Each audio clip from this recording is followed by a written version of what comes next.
Hello everyone, I'm Matthias. Welcome to my first video, devlog on this channel. Um, yeah, I'll be, kind of like introducing this game concept I had. It's called Shadowstrider, and it's supposed to be like this tech dystopia, post-apocalyptic Fallout type game, where the focus is really um, on like customizing things and building your own devices. And like customizing vehicles and weapons and stuff. Yeah, basically building your own electronic things to get around the world and survive. So what you're looking at right now is this temporary scene I set up, and you can see like this model I made. It's a door. I animate the textures and things all myself, and you can see it's kind of low poly and low res, and I think that's the vibe I'll be going for.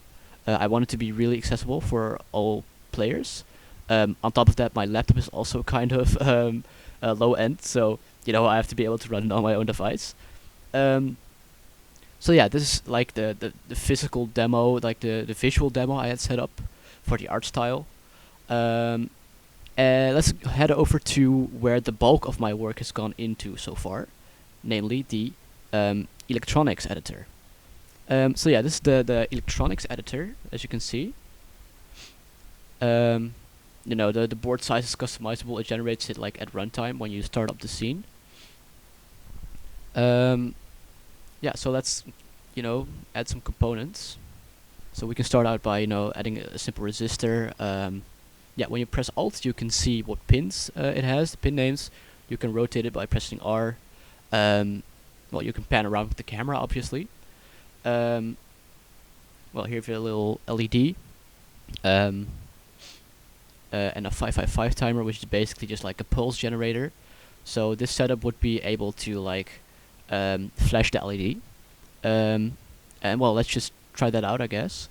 We can save our project, which is necessary for running it. So yeah, let's try running it now. I saved it already, so yeah, the LED starts flashing.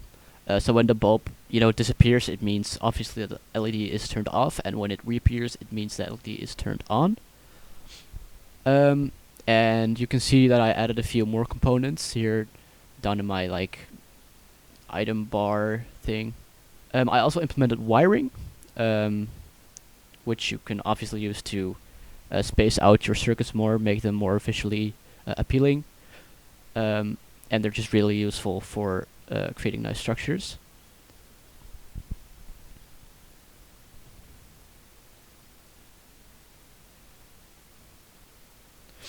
The panning logic in the editor doesn't really work yet. I haven't figured out the math quite yet. I'm quite bad at like vector math and stuff, so I'll have to figure that out later. It's not my biggest priority right now.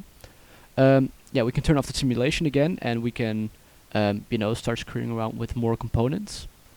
So I can create another wire, which will obviously transmit the signal. Now let's drag a wire to like this new spot.